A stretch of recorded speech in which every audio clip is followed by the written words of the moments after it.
পাট আর ভুট্টা থেকে তৈরি হচ্ছে লাখ লাখ ব্যাগ। পরিবেশ বান্ধব এসব ব্যাগ পলিথিনের বিকল্প। 1 কেজি পাট থেকে 100 পিস ব্যাগ বানানো যায়। প্রতিদিন এমন 10 লাখ ব্যাগ তৈরি করা সম্ভব। পরিবেশ বান্ধব এই ব্যাগ তৈরির পেছনে আছে বিজ্ঞানী মোবারক আহমেদ খান। পাটের তৈরি অবিশ্বাস্য সব আবিষ্কারের জন্য সারা বিশ্বে তিনি জুটম্যান হিসেবে পরিচিত।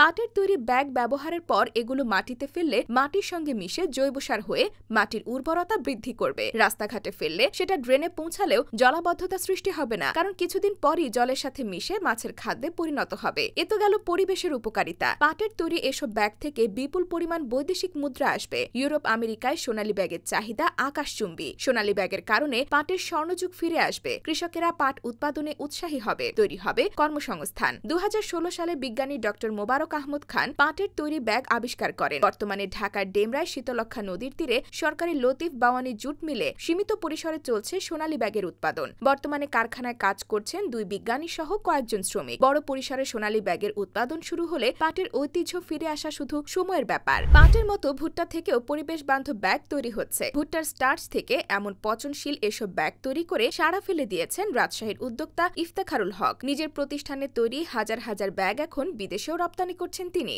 রাজশাহীর অনেক ব্যবসা প্রতিষ্ঠানেও ভুট্টা থেকে তৈরি হওয়া এই বিশেষ ব্যাগের চাহিদা রয়েছে। এই ব্যাগগুলো পলিথিন ব্যাগের চেয়ে বেশি ধারণ ক্ষমতা সম্পন্ন ও টেকসই। আর ব্যাগগুলোর কাঁচামাল জৈব পদার্থ হওয়ায় দ্রুত মাটিতে মিশে যায়, ফলে পরিবেশ দূষণ হওয়ার কোনো আশঙ্কাও থাকে না। সবথেকে বড় কথা, এই ব্যাগ দেখতে হুবহু পলিথিনের মতোই। এতে পানি বহন করা যায়। ব্যাগ তৈরির জন্য রাজশাহীর গোদাগাড়ী উপজেলার চাপাল এলাকায় তার নিজস্ব একটি প্রতিষ্ঠান আছে। প্রতিষ্ঠানটির নাম ক্রিস্টাল বায়োটেক। ইফতেখারুল হক রাজশাহী নগরের কাজীহাটার বাসিন্দা। ব্যবসায় প্রশাসনে পড়াশোনা শেষ করে তিনি সফটওয়্যার ডেভেলপার হিসেবে কাজ শুরু করেন। তারপর জুট ও সুতা তৈরি সংশ্লিষ্ট একটি কোম্পানিতেও কাজ করেছেন। 2020 সালের শুরুর দিকে তিনি ভুট্টা দিয়ে ব্যাগ তৈরির একটি কারখানা পরিদর্শন করতে ভারতের আহমেদাবাদে যান। সেখানে সবকিছু দেখে তার পছন্দ হয়। তারপর সেখানেই এই ব্যাগ তৈরির কাঁচামাল এবং কারখানার বিভিন্ন যন্ত্র অর্ডার দিয়ে আসেন। ওই বছরের এপ্রিলে সবকিছু চলেও আসে। তারপর গোদাগাড়ীর চাপাল এলাকায় স্থাপন করেন কারখানা। 2020 সালের নভেম্বরের মধ্যেই শুরু হয় উৎপাদন। এই ব্যাগ তৈরির জন্য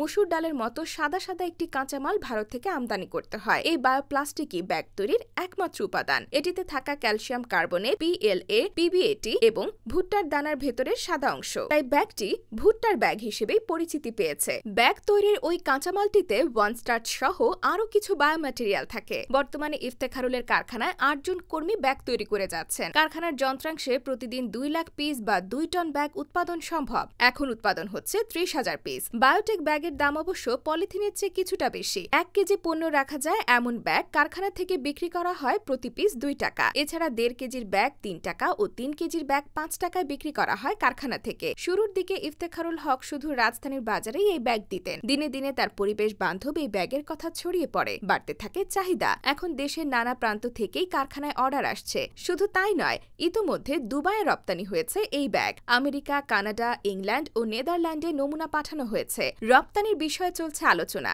এভাবেই ভুট্টা ও পাট থেকে তৈরি ব্যাগের উৎপাদন বাড়ছে, হাতছানি দিচ্ছে নতুন সম্ভাবনা।